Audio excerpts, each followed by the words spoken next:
Hello, my name is Norm Adam Simonite, and today I'll be talking about whether the exposure to media violence increases an individual's likelihood of engaging in violent behavior. In this presentation, I'll be referring to a study done by Bushman and Anderson in 2002 regarding the relationship between media violence and the violent behavior of an individual. Before proceeding to the study, I'll be talking about.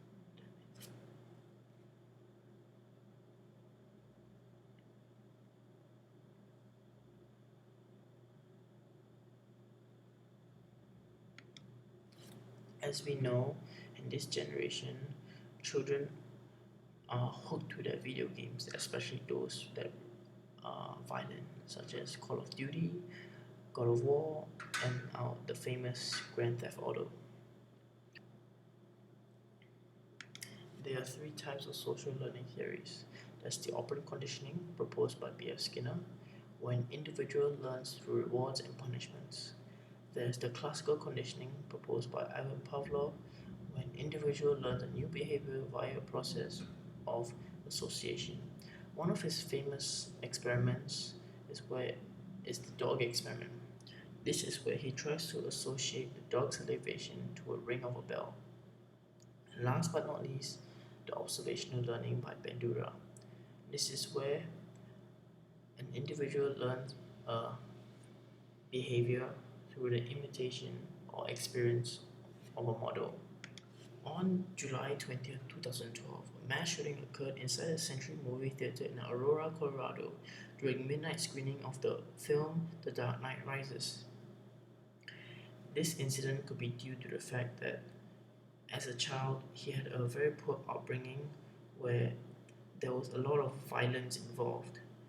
Thus, as an adult, he showed all violent behaviors, and this could be due to how he observed as a child, thus proving Bandura's social learning theory of observation. There are four steps in the modeling process of the observational learning. There's attention, retention, reproduction, and motivation. Attention is when an individual pays attention to the model's behavior of an action. Retention is when this individual stores information. Reproduction is when this individual reproduces the behavior that the model has done earlier. And motivation is a crucial step where it decides whether they are motivated to continue this behavior or not. An example would be when a bully gets money from a nerd. The individual, during the attention stage, the individual will be paying attention to how this bully gets the money. Then during retention, he will store this information. During reproduction, he will reproduce this behavior on how this bully has obtained the money. And the motivation stage is when he or she decides whether they are motivated to continue this behavior.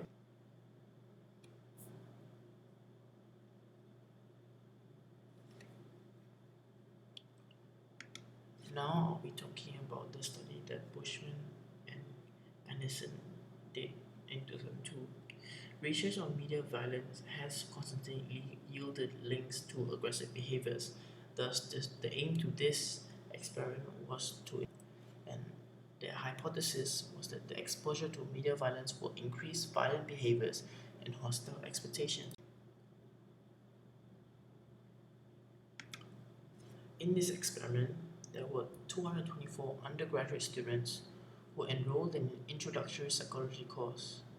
From these 224 students, there were 112 men and 112 women. A way for the experiments to reduce the dropout rate or have no participants drop out at all, each student received a course credit. The researchers had deceived the participants by telling them that this result obtained would be used in future studies.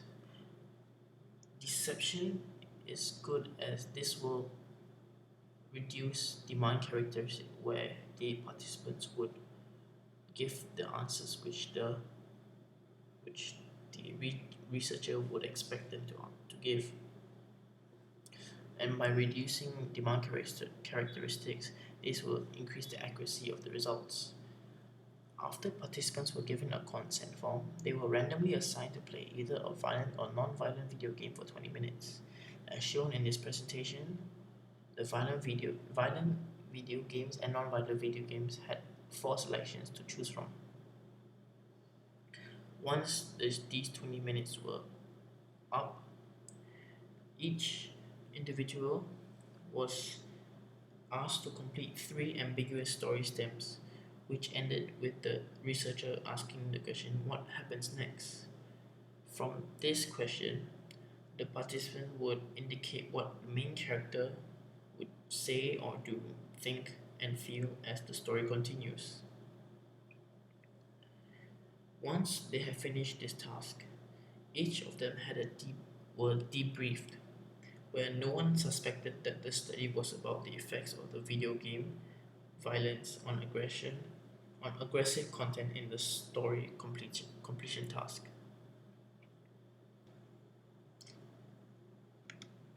As a result, the, the graph shows that participants who played violent video games gave more aggressive responses from the main characters in the stories than did participants who played the non-violent video games.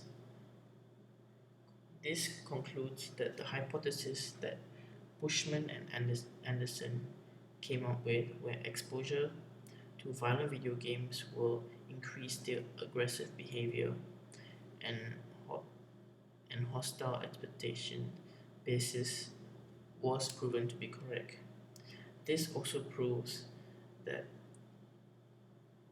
the Bandura learning theory on observational theory does apply to this research. Thank you for listening to my references that was used in this presentation.